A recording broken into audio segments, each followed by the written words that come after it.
So I decided today to talk about the field I've been working on most over the last years, frustrated quantum magnetism, and to discuss some of the recent developments in the field. And I think really tensor networks are a real breakthrough in that field, and I'll try to convince you of this.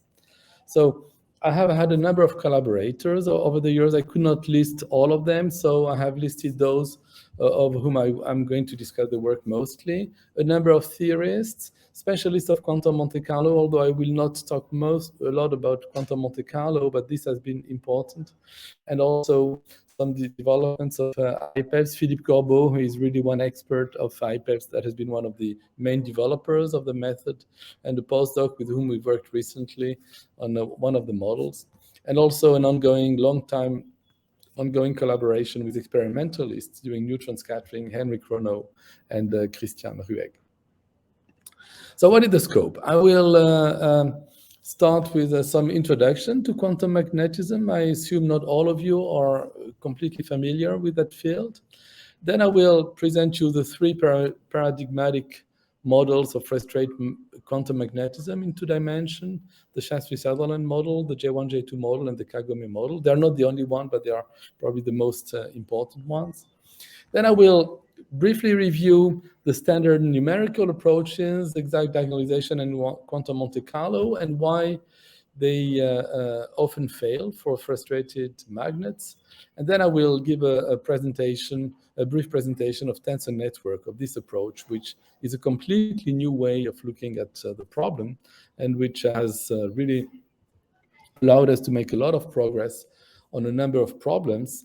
And then at the end of the talk, I will discuss the 2 things we've done recently over the last 2 years or so regarding finite temperature properties of the Shaftesbury-Sutherland model. And this is in the context of one specific quantum magnet. So this makes it very interesting because we have really a dialogue between experiments and theory there.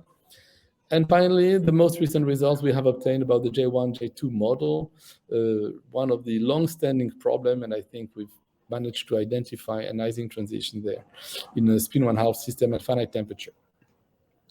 So first of all, I start with very basic general considerations. We are going to deal with the Heisenberg model during this talk, mostly this version of the model. It's a model where it describes insulators, where we have locally spin degrees of freedom, and they are coupled in many systems. They are just coupled in a rotationally invariant way with just a scalar product. This is stricto sensu the definition of the Heisenberg model. And one has to say that by far the most common situation for such when a system is described by such a model is that there is some kind of long-range order. Helical long-range order in general, if there is a competition between interactions, but the spin-spin correlation does not decay to 0 at long distance. It goes to the square of a constant, multiplied possibly by some oscillating function if it is a helical magnet. And this means that the system has long-range order. It will have spin wave excitations because there is a Goldstone, it's the Goldstone mode of the system. And this is going to be true in most 3D systems above a temperature, which is strictly positive in 3D, the Néel temperature. And this is also expected to be true in most cases at 0 temperature in 2 dimensions. So, and the number of systems that are embodied that physics is enormous. In fact, when chemists or experimentalists look for new systems to try and identify some exotic physics, most of the time they end up having a system that has long-range order. So this is really the, to a certain extent, the enemy to fight. And it could seem hopeless if it was not for the 1D case where we know that this is not happening. So let me briefly review 1D. This is really a big motivation for that field. We know that there is nothing against quantum fluctuation taking over and destroying long-range order from 1D. And then a lot of the work that has been done over the last 30 years or so, 35 years maybe, on 2D system was really motivated to a large extent by the failure of that picture in 1D. This failure is actually very old. it's the first non-trivial result in quantum mechanics somehow, the results by Hans Bethe, the solution of the spin 1/2 Heisenberg chain. This is really amazing, a paper. Well, unfortunately, it's written in German, so I cannot recommend to read it. But apart from that, it's extremely clear, and it's amazing what Hans Bethe did at that time without realizing that he had opened the field of integrable system that is still very lively these days. The idea was just to look for eigenstates of the problem as linear combination of products of spin waves. He realized just the product of spin wave doesn't do the job, but let's try a product having the same energy. And it turns out that in one dimension, all the constraints that you have to satisfy at the boundary between domains when particles cross can be satisfied. And he ended up with a closed solution to the problem. Later on, not by him, the spin-spin correlations have been calculated and they have been shown to decay algebraically. So this is the model doesn't have long-range order. It has correlation that decay as a power law. So this is the first main difference with the spin wave picture of the excitations. But the other main difference is that the excitations, they are low-lying excitations. The system is algebraic. It doesn't have a correlation length. But the basic excitations are not just spin wave or spin overturn, but they are domain walls called spin-ons. And the cartoon picture of a spin-on is well known. If you start from an antiferromagnetic chain and try to overturn a spin, you end up with this configuration. But in fact, this configuration can split without any diagonal or potential energy to lose into two excitations. And these excitations end up to be domain walls between a domain where we have up, down, up, and then we have a chain. We should have a down, up, down here, but we have up, down, up, so we have the other domain. So the excitations are fractional, they are spin-ons, and this makes a big difference in neutron scattering. For instance, let me try. Yes, instead of having just a branch of spin wave that would be well defined, we actually have a continuum of excitation. These are measurements on a system. It looks like we have a branch, but this is just the maximum. But in fact, there is spectral weight all over between these black lines, and this is the theory. And the theory is also in agreement with this. We recover well-defined excitations only in the asymptotic limit when Q goes to 0. So this shows that the spectrum of a quantum magnet can be, and the properties can be very different from that of an ordered system. And that's one of the motivations to look at the possible similar effects in a higher dimension. The next big surprise in the field came 52 years after Hans Bethe calculation for the spin 1/2 chain, when just the spin 1 version of the model has been studied by Duncan Haldane. And what he came up with is the conclusion that unlike the spin 1/2 system, the spin 1 system has short-range order. It has a spin gap, and it has correlations that decay exponentially. To say that this came as a big surprise is almost an understatement. People just didn't believe it at that time because spin 1 is larger than spin 1/2, so it should be more classical, less quantum. How come that a system that is less quantum opens a gap? And well, this has been verified numerically shortly after, but there is a very simple picture that has been put forward for a slightly modified version of the model. And the way it is, and this played also a big role in the development of Tensor network. This is, in this picture, the spin 1 chain has a gap because it can be seen as the result of making valence bond singlets between spin 1/2. So a spin 1 is considered as a symmetric combination of two spin 1/2. The spin 1/2s are shown here as black dots. And then the way the ground state can be constructed for a slightly different version of the model is that one first makes a singlet between a spin 1/2 on one side, a spin 1/2 on the other side. This is represented by this line here. And one makes a product of such objects. And then later, in the second step, one projects locally onto the spin 1, because of course, two spin 1/2 could also make a singlet. And this is a well-defined wave function. This is the ground state of a model with a small bilinear biquadratic interaction. And this is really the simplest picture one can get of why there is a spin gap in the Haldane chain. Haldane's arguments were very different. They were based on a semi-classical approximation and from the presence of a topological term in the action. So that's yet another motivation. In one dimension, for the two simplest gains, spin 1 half, spin 1, we have definitely no long-range order, but very different physics. And we have topological properties, fractional excitation for the spin 1 half chain. And here also we have edge states that are another topological property. And another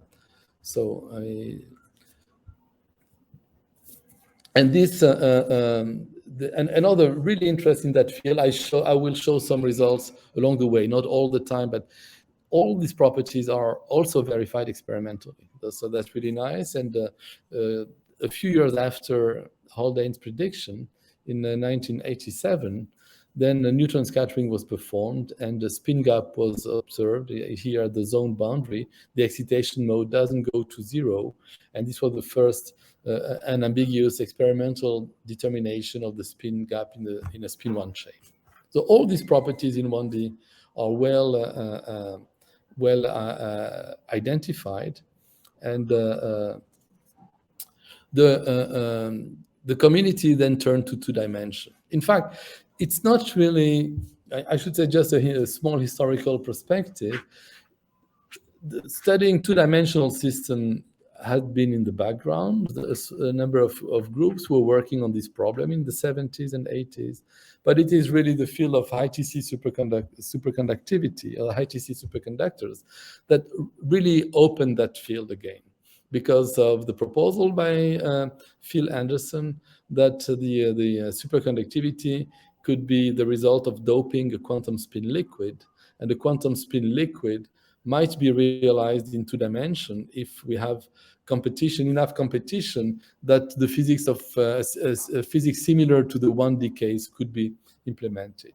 And then starting from the 80s and mostly after the discovery of high-TC superconductors, there has been really a very big activity in that field, and it's continuing today. So 30 years or 35 years after the discovery of high-TC superconductors, the field of frustrated quantum magnetism in 2D is still extremely active. It turns out to be a very tough problem, and progress is steady but slow.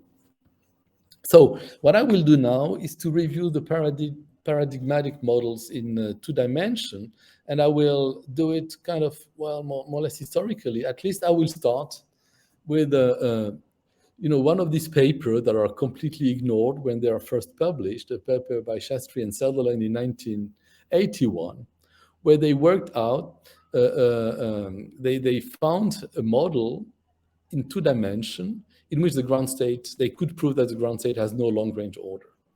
And this is the title was exact ground state of a quantum mechanical antiferromagnet.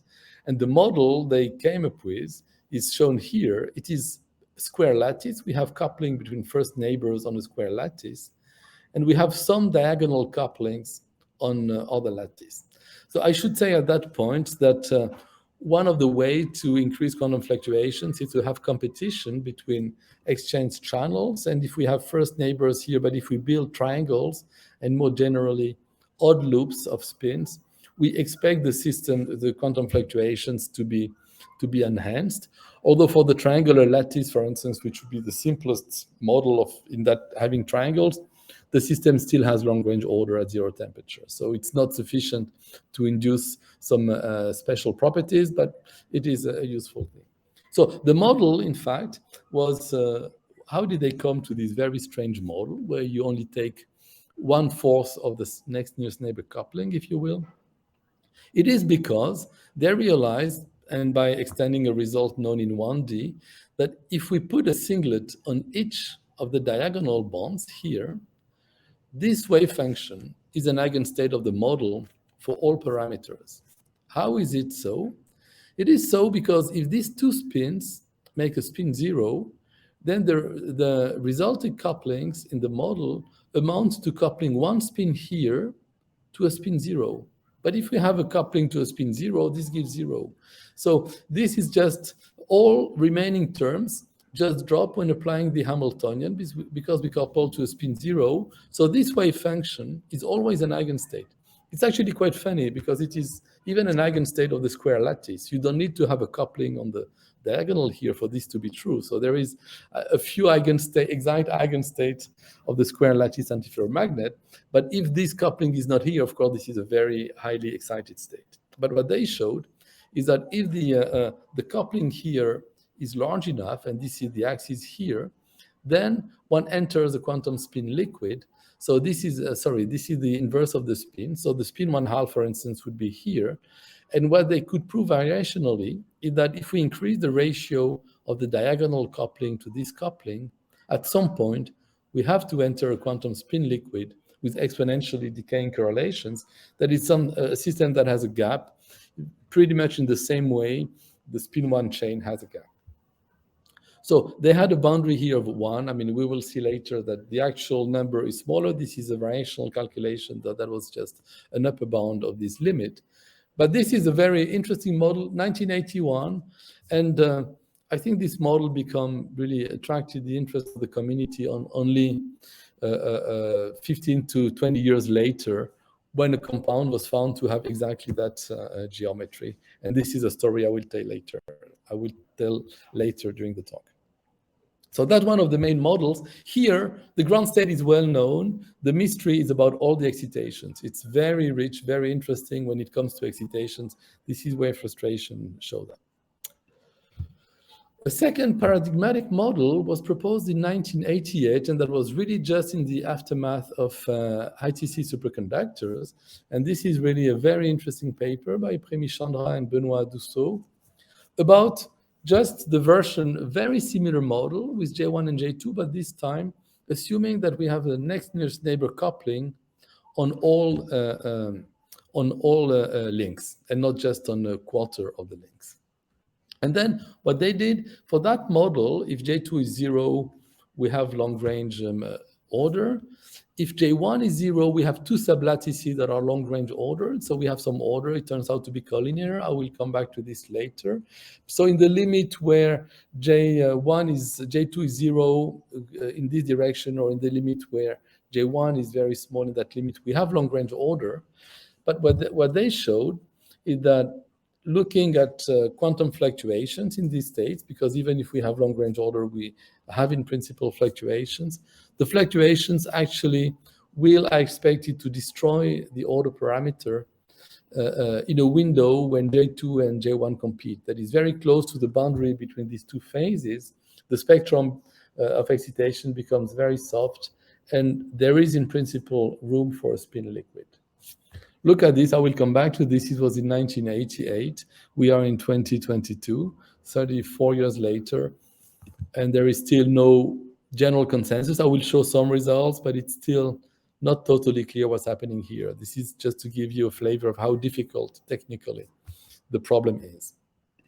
Finally, the last the third paradigmatic model in the field is the Kagome antiferromagnet. So the Kagome lattice is shown here. It's a lattice, it can be seen as a depleted triangular lattice. We take 1/4 of the size out of the lattice, but it can also be seen as, you have like David stars here that are overlapping. It's a network of triangles that are only coupled by one vertex, unlike in the triangular lattice where they will share an edge. This means they are much more weakly coupled. And there we have really one phenomenon which is really interesting, which is even the classical ground state is very highly degenerate. That is, if one look at the property of one triangle, taking classical spins with an antiferromagnetic coupling, the energy is going to be minimized by just assuring that the sum of the spin is 0, because the Hamiltonian is just proportional to the square of the spin. So on each triangle, we want to satisfy the rule that the sum of the spin is 0. So if we take 3 spins, they will, by necessity, build a coplanar configuration, because this spin has to be equal to minus the sum of these spins. So the 3 spins have to be coplanar. So without loss of generality, we can show one triangle like this. This is a generic. But then, if we go to the next triangle, this is by far not enough to specify all the other spins. So here is one configuration that we could build for this small cluster, but notice something in that configuration. We have green spins all over the place here up. So what we can do, still respecting the rule that on each triangle, the sum of the spin is 0, we can turn all these yellow and red spins around the common direction of the green spins inside this loop. That is, all these yellow and red spins can turn to become, if you will, perpendicular to the plane, for instance, and all these are still ground states. So the classical ground state is infinitely degenerate. And there are more states. If we find rows of green spins, for instance, we could flip all the spins in between. So this is one case where the geometric frustration is very efficient in creating problems for long-range order, because even classically there is no long-range order. For that problem, this model has been known or put forward again in the late 80s, just in the aftermath of high-TC superconductors, as a potential host for a quantum spin liquid. And I don't know if the final answer has been reached as to what the ground state is, but everything has been proposed, that it is a gap spin liquid or an algebraic spin liquid, maybe a resonating valence bond spin liquid, a valence bond crystal. It is again an extremely difficult an extremely difficult problem. So this is to set the stage. In the community working on 2D frustrated quantum magnetism, some of the paradigmatic models and main questions we have in mind are: what is the ground state property and the thermal properties and dynamical properties of these models? So now, how can we attack these problems? And this is where it becomes very difficult. Analytically, it is extremely tricky, because the best well-known method is spin waves, but precisely we are looking for cases where spin wave is going to fail, in the sense that quantum fluctuation will destroy long-range order.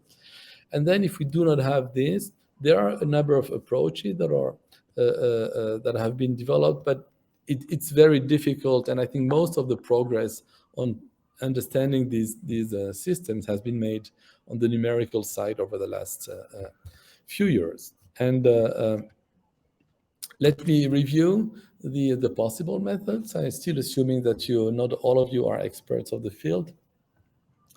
When dealing quite generally with strongly correlated systems, and frustrated quantum magnets are just an example of strongly correlated systems, one thing that is always useful is to diagonalize exactly the Hamiltonian on a finite system. This is possible because if we have a finite system, say with n sides, the Hilbert space is finite, and then we can, in principle, write the matrix, or at least we know how to apply the Hamiltonian into one vector in this Hilbert space. And we can access the low energy spectrum because there are algorithms of applied mathematics known as power methods, and one of them is the Langshorst algorithm that gives access to the low energy, that gives access, in fact, to the lower and higher eigenstates of system after a number of iterations, which is much smaller than the Hilbert space. So it is possible on finite system, as long as the Hilbert space is not too large. And by too large, I mean we can go up to Hilbert spaces of routinely 100 million states, more difficult up to 1 billion states, and beyond it requires really experts and very big computers and lots of techniques not to store anything because matrices and vectors are too big. But in any case, even going to these large Hilbert spaces, the problem is that the Hilbert space grows exponentially with the number of sides. So one is limited to very small values of n, typically 30 to 40 sides. In one dimension, this could be good enough, and a lot of things have been done in one dimension before more sophisticated algorithms have been invented using exact diagonalization. But for 2 dimension, this is very small. This means the linear size of the system is on the scale of 6 at most.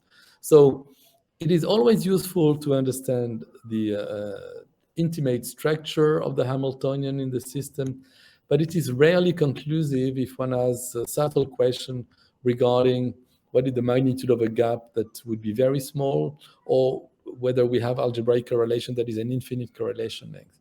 So exact diagonalization is one tool everybody has in his pocket, but it's usually not the final answer.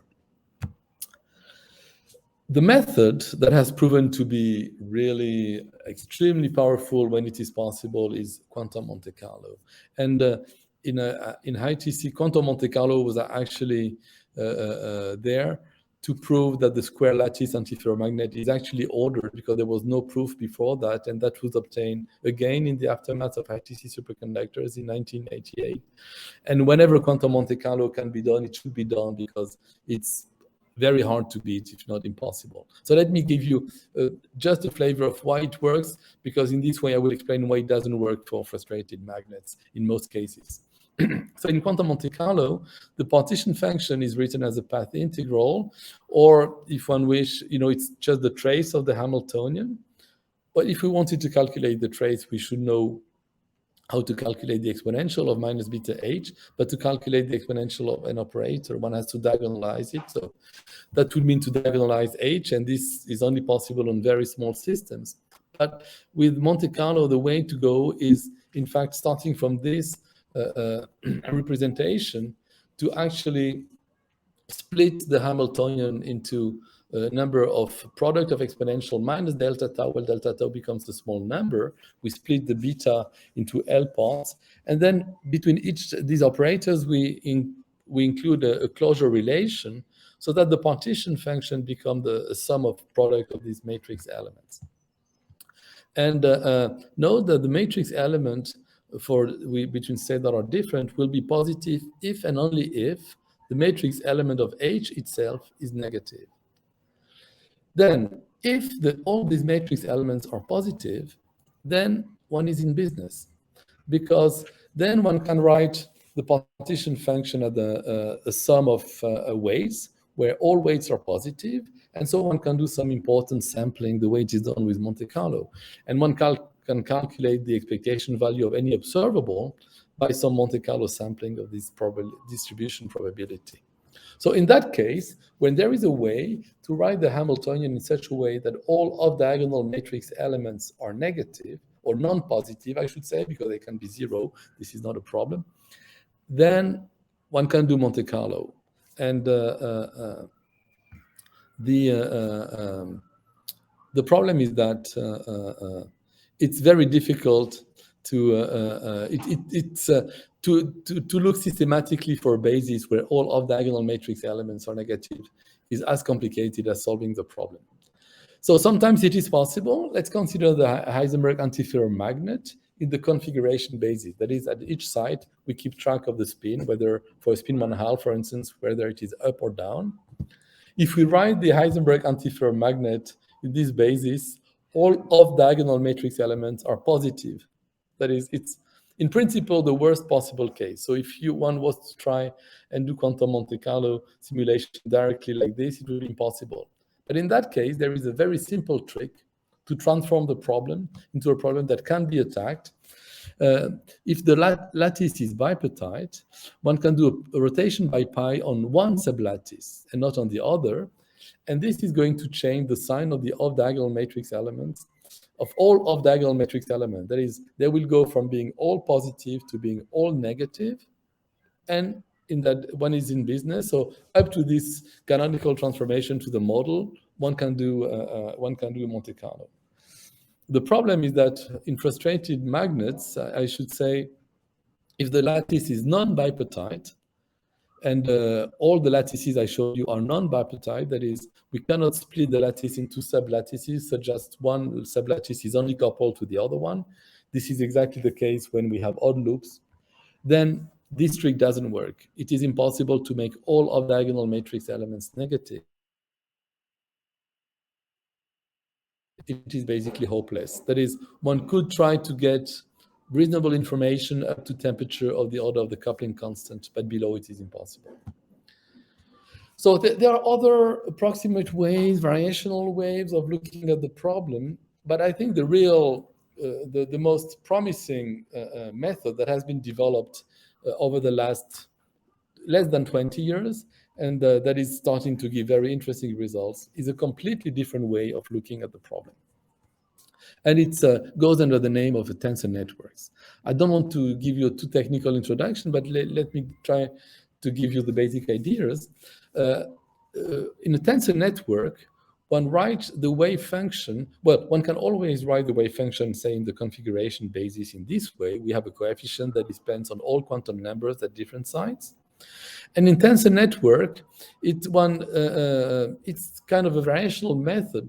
One assumes that this number is the trace over a product of tensors. So in one dimension, for instance, this would mean that this coefficient is just the trace of a product of matrices. So we sum over internal indices, and it's a sum over J1, J2, J3.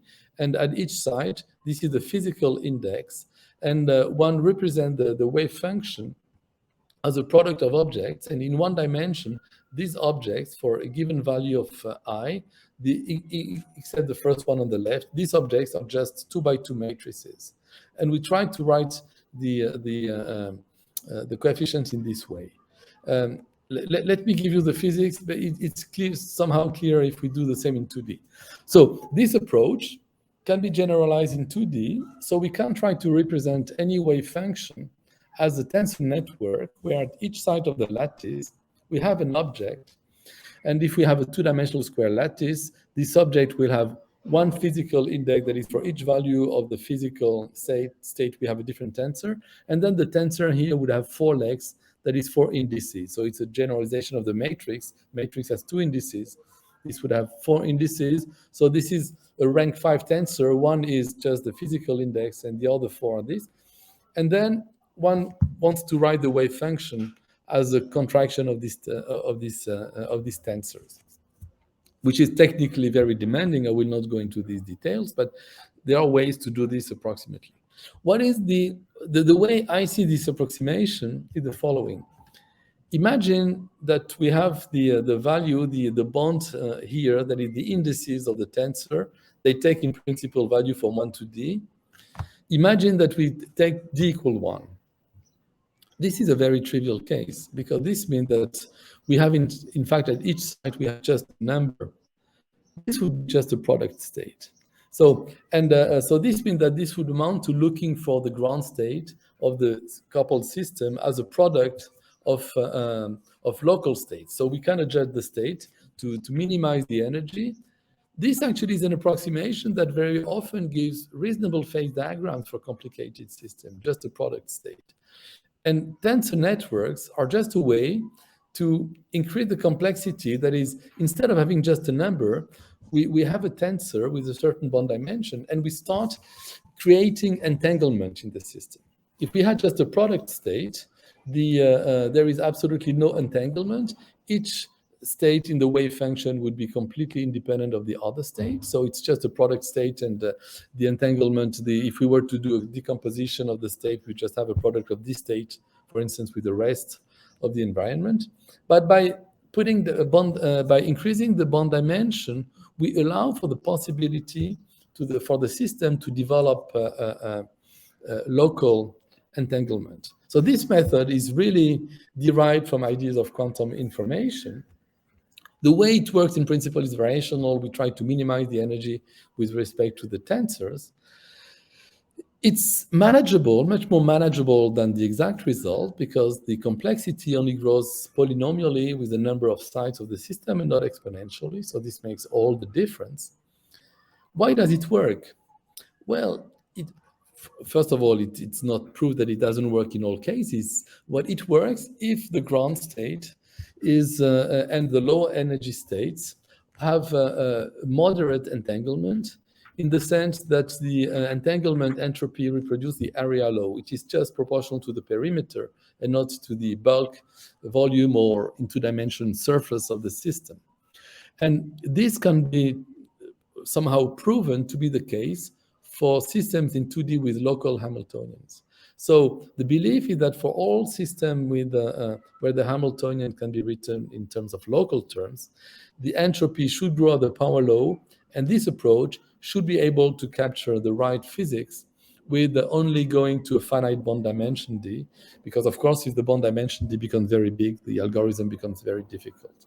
So really the way to look at it is, the way I see it somehow is just a generalization of a product state, which is a very simple rational wave function. We increase the complexity and we look for the ground state. And it turns out that in a number of cases, we reach some kind of convergence with the bond dimension, meaning that we expect the result obtained for finite D to be representative of infinite D.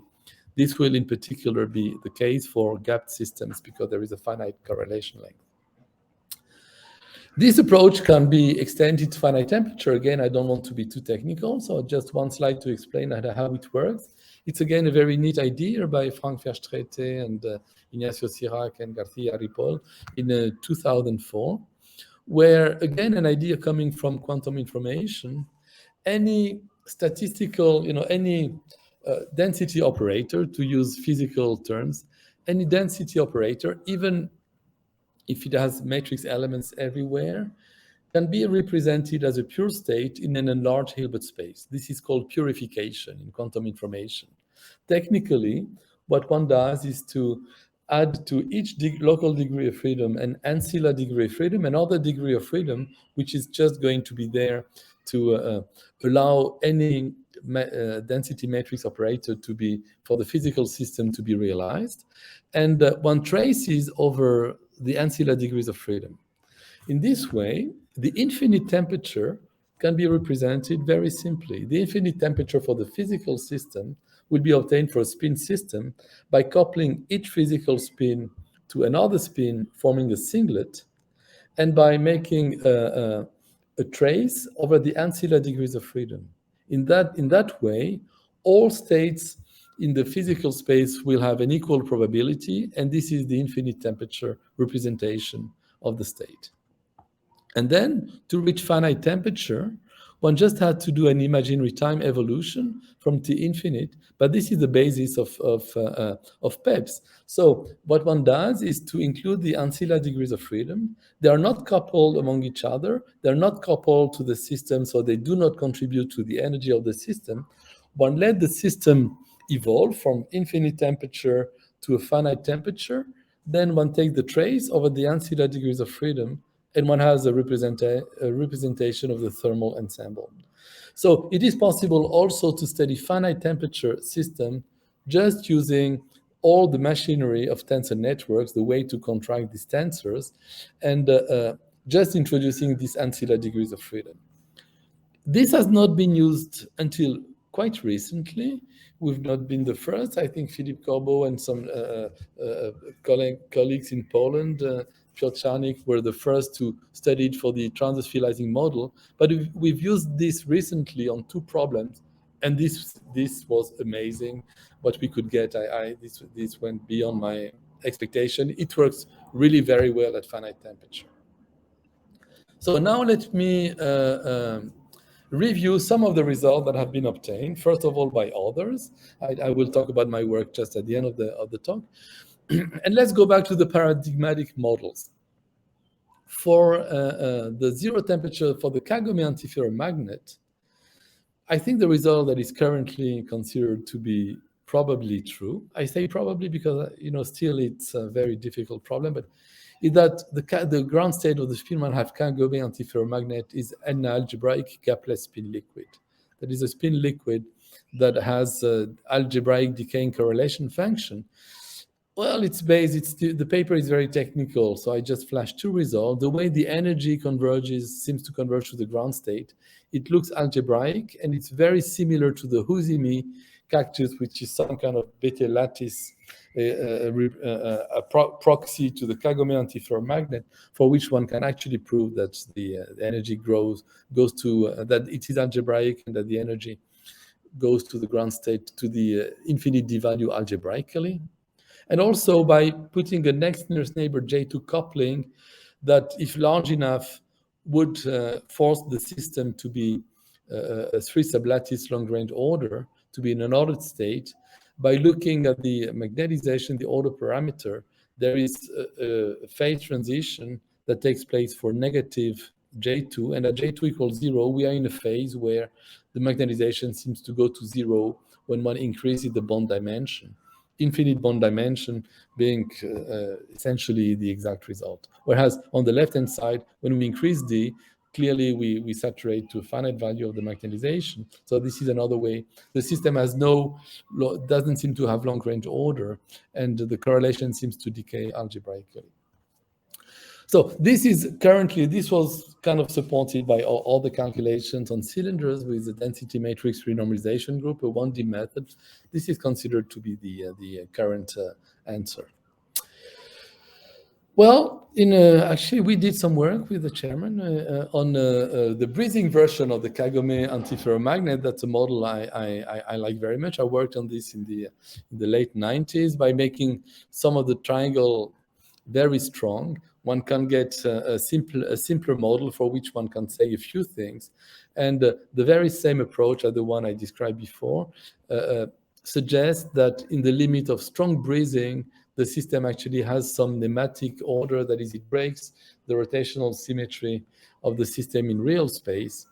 And if this result is correct, it somehow shows that there is really a phase transition between the strong breathing anisotropy, where strong triangles are very strong, and the isotropic case, so that the limit of strong breathing is probably not the right starting point to understand the property of the isotropic system. I should say that one has to be careful in all this. This is always finite D, and here we couldn't really extrapolate the result to infinite D. So there is a possibility. It's not the most probable one, but there is a possibility that still at larger D, the physics could change. But for the Kagome spin 1/2, I skipped all other results, but I think this method has really set the stage now. Any claim that it is something else will have to fight with this method, with a very low energy it has obtained, and so on. So it's really a very interesting result. For the ground state of the J1, J2 model, again, 34 years after, many papers, all kinds of methods have been used, other methods, fermion, variational Monte Carlo, which is based on fermionic representation of wave function, and so on.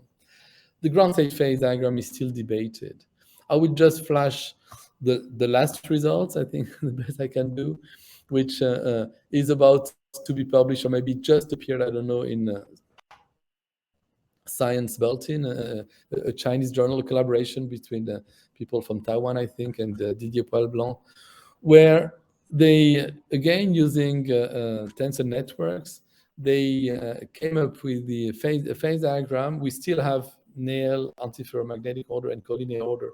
But in between, we have not one, but two quantum spin liquid phases. One that would be a gapless quantum spin liquid with algebraic correlation, and the other one that would be a valence bond solid, where we make valence bond on nearest neighbors, and this would be a gapped phase with just a finite degeneracy due to the lattice geometry. This is the current state of the art, I think, in the method. And again, this method now has set the stage, and I think for further work, we'll have to improve on this and taking this at the right starting point. Okay, so now in the remaining 15 minutes, 10 to 15 minutes, let me talk about what we did ourselves in the group recently on finite temperature properties. And the first problem is related to the Shastry-Sutherland model. This is motivated by experiments. The Shastry-Sutherland model turns out to have an almost exact realization in this compound, a copper oxide, strong from copper borate. Copper here are at the red sides. They carry spin 1/2, so it's an orthogonal dimer model. Dimers are orthogonal to each other, and the coupling constant are such that the diurnal coupling is about 80 Kelvin, so it's a range that is not too high, and we have a coupling between them which is 63. And this compound turned out to have an extraordinarily rich physics. The first thing that was discovered is that in the magnetization, there is a spin gap. The magnetization remains 0 up to 5 field, but then it has other anomalies. It has a number of plateaus. This was discovered in 1999 by Kageyama and collaborators. Since then, we have explored the system. There are many more plateaus. This is very rich. This is not what I want to talk about today. First of all, this model is exactly equivalent to the Shastri-Sutherland model by pulling its topologically equivalent. So we know that the ground state is a product of singlets if the coupling, the diagonal coupling is big enough.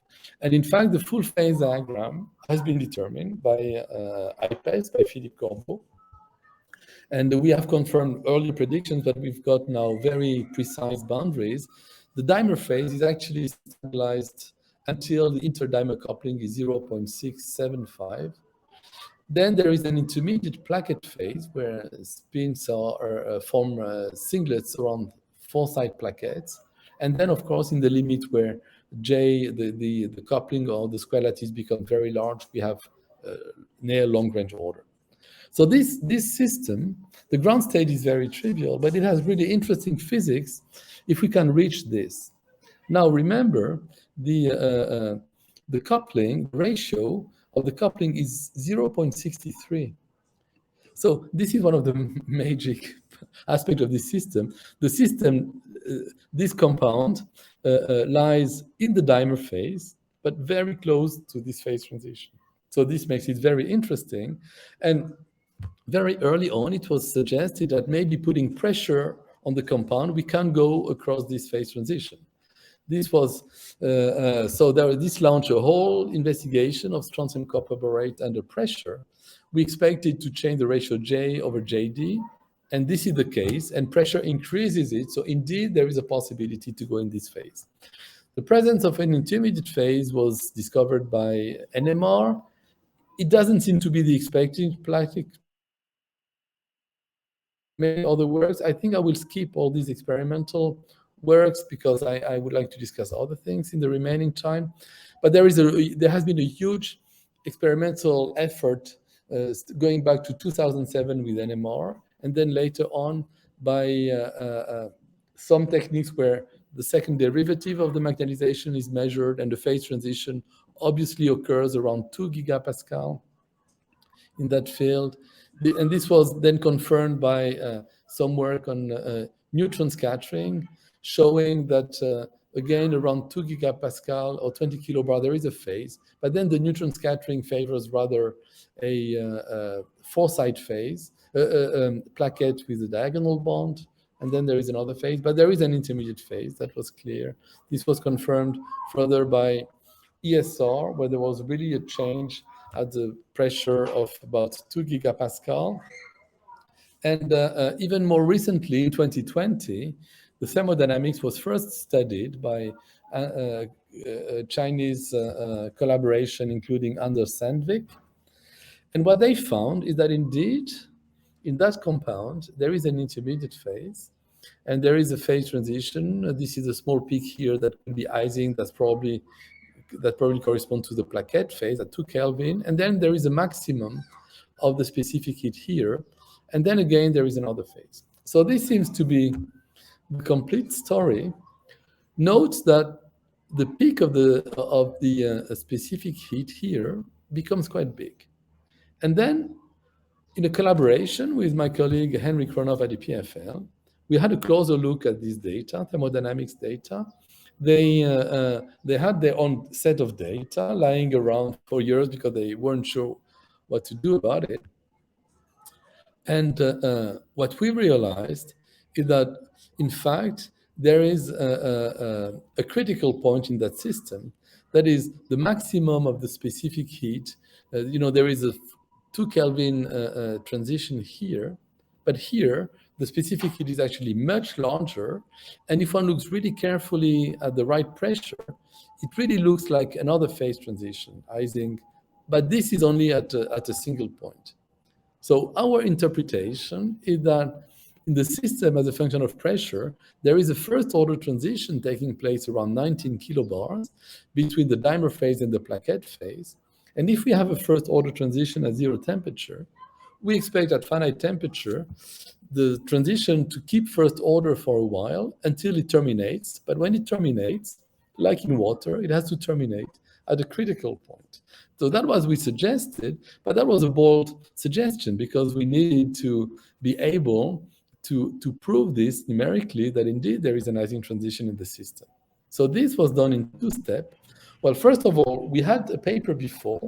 The quantum Monte Carlo doesn't work except if I'm trying to write basis, and we did here for the dimer. So we found a similar physics in a 2-dimensional system with a critical point at finite temperature.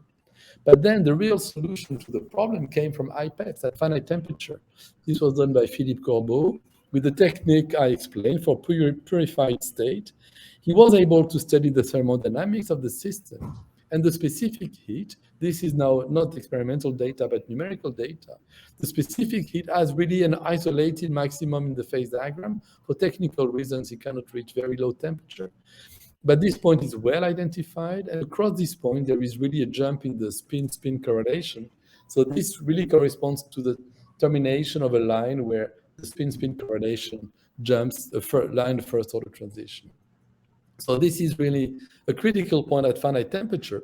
I think this was the first example of such a point in a quantum magnet, so we were quite excited, and we put it in a broader context because usually, I mean, the textbook example of a first-order transition is really the Ising model in a longitudinal field where one goes from all spins in one direction to all spins in the other direction.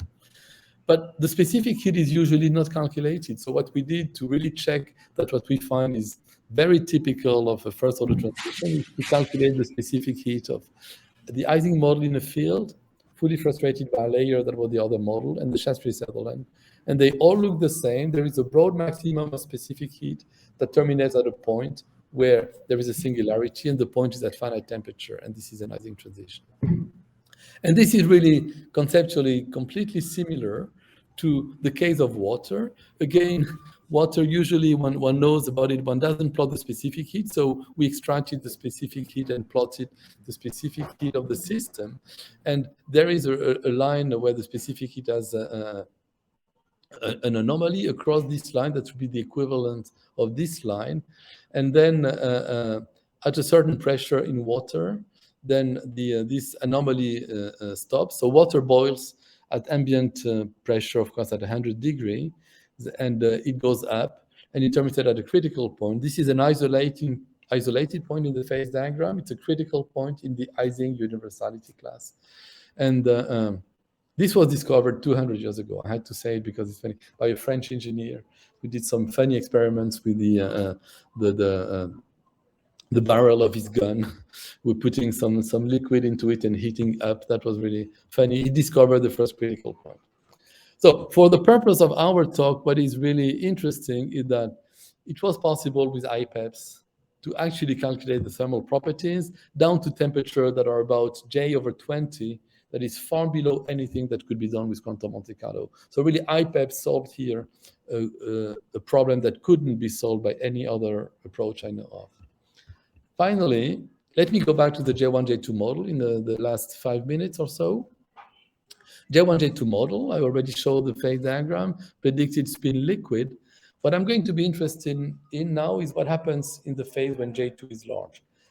If J1 was 0, we have 2 antiferromagnetic sublattices that are disconnected, but if J1 is non-zero, they will be locked either by thermal or quantum fluctuations into one of the 2 states represented here, which are helical state. This would be helical state of wave vector 0 pi, because the spins are parallel horizontally and antiparallel vertically, or a helix of wave vector pi 0 with spins antiparallel horizontally and parallel vertically. So in that phase, we expect to have 2 possible ground states. And in 1990, 32 years ago, Chandra, Coleman, and Larkin predicted that there should be an Ising transition at finite temperature in that system.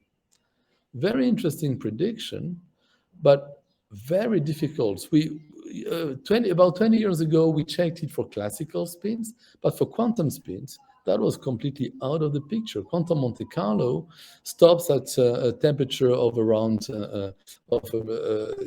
about J1 or J2 in that range. And so it's impossible to go to low temperature. And so we tried it with iPads. Now, building on the success we had on the Shastri-Sutherland model, I put a postdoc on this, Olivier Gauthier, and asked whether it's possible to do finite temperature there and to detect the Ising transition. It turned out to be very tricky, because if we break SU2 symmetry, we have an artifact and it masks the transition. So this to observe the transition required to enforce SU2 symmetry at each step of the evolution of the system. So that was quite that required to write a new algorithm. But with this, it turned out to be possible to detect a phase transition, which is in the Ising universality class. So this is for a certain value of the coupling, I think J2 over J1 equals 0.85. This is the energy. It has clearly a singularity at a certain temperature. If we extract from it the specific heat, there is very clearly a very big peak here, typical of Ising. This is an enlargement. So there is an Ising transition. And the autoparameter, the Ising autoparameter that measures the direction in which the spins are develop correlations, is really consistent with a very fast drop with an exponent 1/8. I cannot say that we extract the exponent, that would be lying. We just check that it is fully consistent with the Ising transition.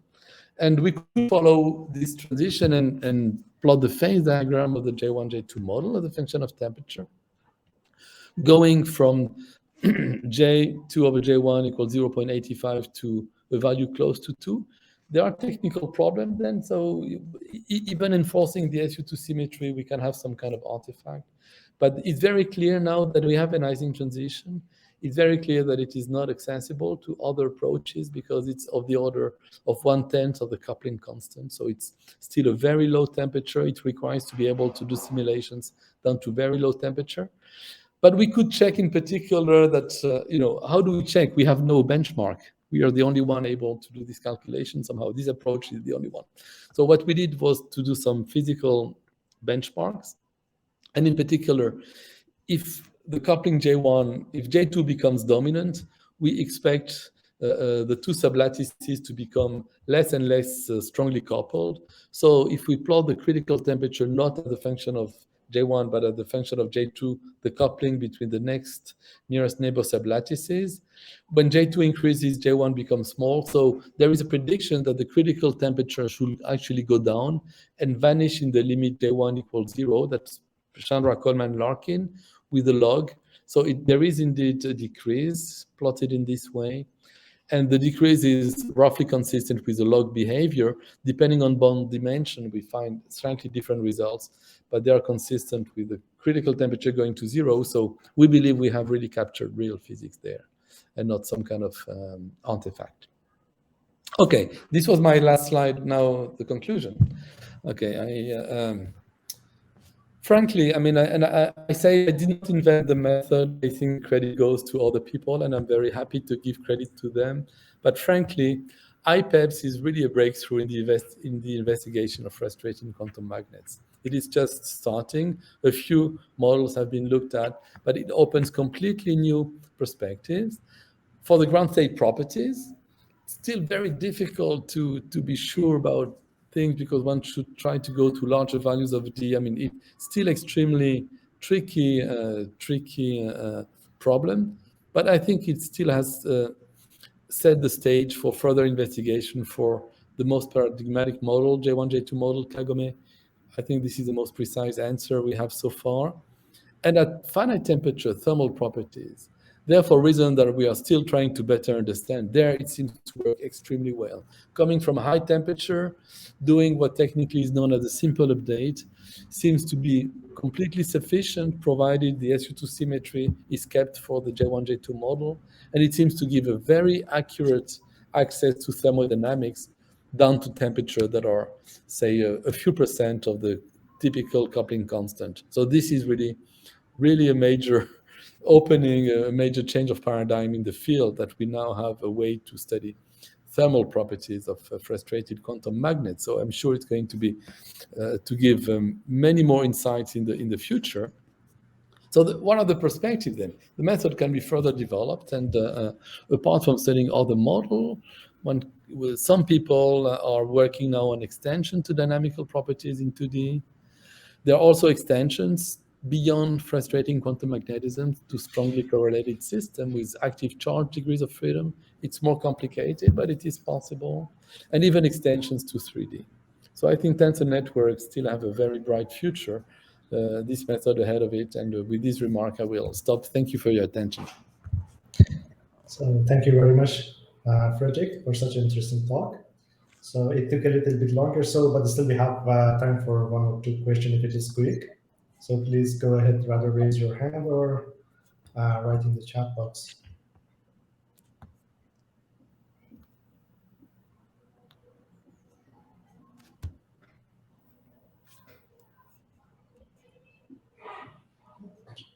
Okay, so there is one question by Dr. Api. Yeah? Let me yes, 1 moment. Let me give the presenter access.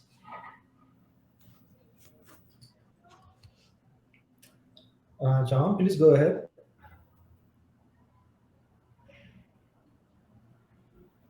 I don't hear anything.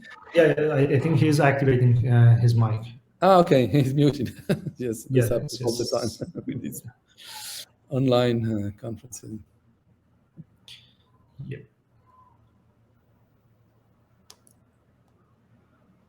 Dr. Api, we don't hear you. Your mic, yes, your mic is red, so your mic, I don't know. Is it? I think he is at the stage that the mic is being activated, but it's not yet active. Oh, so yeah, better. okay.